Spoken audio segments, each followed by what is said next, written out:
নমস্কার, নতুন একটা ভিডিওতে আপনাদের সবাইকে অনেক অনেক স্বাগত জানাই। আশা করি আপনারা সবাই খুবই ভালো আছেন। আপনারা যারা ব্লগগুলো দেখেন আশা করি আপনাদের ভালোই লাগে, আর তাদেরকে অনেক অনেক ধন্যবাদও জানাই। সময় মতো আমি ঠিক ব্লগগুলো দিয়ে উঠতে পারি না, তার জন্য আমি ক্ষমা প্রার্থী। আসলে এমনিতে কাজের চাপ থাকে একটু বেশি, তার জন্য ঠিকঠাকভাবে রেডিও করতে পারি না ঠিক সময় মতো।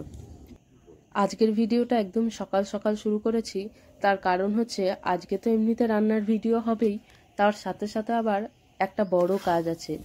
টক ঝাল মিষ্টি তেঁতুলের আচারটা যা দেখতে হয়েছে তাতে করেই জিভে জল আসছে, আর ভিডিওটা প্রায় শেষ হয়েই বসেছে।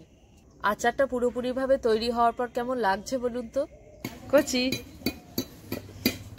দেখি দেখি, আরুষ, ও আরুষ, এইদিকে এইদিকে। জি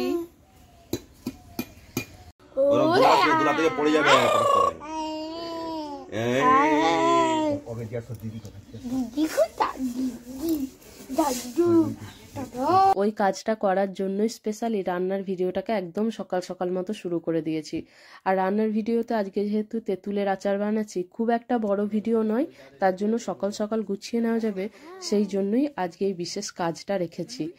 বললাম না আজকে একটা বিশেষ কাজ আছে, আর এটা হলো আজকে আমরা বড়ি দেব। বেশ অনেকটা পরিমাণ ডাল আগের থেকে ভিজিয়ে বেটে রেখেছি, সেই বাটা ডালটা দিয়ে এখন বড়ি দেওয়া হবে।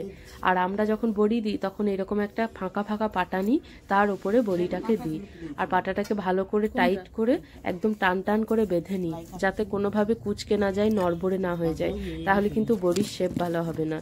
আর এই পূর্ব মেদিনীপুর জেলায় বড়ি দেওয়াটা একটা শিল্প বলতে পারেন।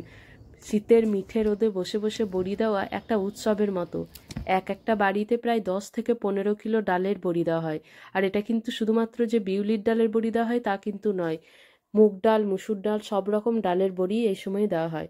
আর যে সারা বছর ধরেও বড়ি দেওয়া হয় সেটাও নয়, শুধুমাত্র এই শীতের সময় বেশ অনেকটা পরিমাণ ডালের বড়ি দেওয়া হয়। একটা বাড়িতে ওই যে বললাম প্রায় 10 থেকে 15 কিলো ডালের বড়ি দেওয়া হয়, আর আমাদের বাড়িতে এবছর প্রায় 9 কিলো ডালের বড়ি দেওয়া হয়েছে। এই বড়ি সারা বছর বাড়িতে রাখা হয়, আর এমনি আত্মীয় স্বজনদেরও দেওয়া হয় এই বড়ি। এই পাটাতে বড়ি দেওয়ার আগে ভালো করে সর্ষের তেল লাগিয়ে নিয়েছি, একদম সুতির কাপড়ে করে ঘষে ঘষে তেলটা লাগিয়ে নিয়েছি। খুব বেশি তেল লাগিয়ে রাখলেও কিন্তু আবার বড়িটা তো অনেকদিন পর্যন্ত থাকবে, সর্ষের তেলের একটা গন্ধ হয়ে যেতে পারে। আর হ্যাঁ, বড়িটা দেওয়ার সময় আমি তো একদিকে বড়িটা দিচ্ছি, আর অন্যদিকে মা কি করছেন, এই বাটা ডালটাকে ভালো করে ফেটে নিচ্ছেন। যত বেশি ডাল ফাটা হবে ততই কিন্তু বড়ি ফুলকো ফুলকো হবে। যাই হোক, সমস্ত বড়িটা দেওয়া হয়ে গেছে পাটাতে। তারপরে আবার নিচে এসে এদিকে আমি আলু পোস্তটা তৈরি করে নিচ্ছিলাম। এমনিতে রান্না হয়েই গেছে আগের থেকেই, সাদা আলু পোস্ত আমি খেতে ভালোবাসি, তার জন্য এটা আমি অল্প করেই করছি। এদিকে আলুটা সেদ্ধ হতে বসিয়ে রেখেছি, আর এদিকে মুড়ি আনা হয়েছিল, মুড়িটাকে ভালো করে চেলে নিয়ে ড্রামে ঢুকিয়ে রাখলাম। আর এদিকে আসার পর দেখি আলুটাও সেদ্ধ হয়ে গেছে, এবার পোস্ত বাটা দিয়ে শুধুমাত্র নামিয়ে নেব। আর এই আলু পোস্তটায় পোস্ত বাটাটা একটু কাঁচা কাঁচা থাকে, আর তাতে করে এত সুন্দর একটা সুগন্ধ আসে। আর পোস্তটা খুব বেশিক্ষণ ফোটালে তো কেটে যেতে পারে, তার জন্য খুব বেশিক্ষণ ফোটানোও হয় না। তারপরে স্নান সেরে পুজো করে নিয়ে দুপুরের খাবার দাবার খেয়ে বসে গেছিলাম পিঠে করতে। আজকে আবার পিঠের জন্য চাল ভিজানো হয়েছিল, একটুখানি সরু চাগলি পিঠে করব 2 রকমের। আমি মশলা সরু চাগলিটা খেতে ভালোবাসি, আর এমনিতে বাড়ির সবাই এই একদম প্লেন সরু চাগলিটাই খায়, তাই 2 রকমের পিঠেই আজকে বানানো হয়েছে। আজকের ভিডিওটা তবে এখানেই রাখি, দেখা হচ্ছে পরের ভিডিওতে। সবাই ভালো থাকবেন, সুস্থ থাকবেন।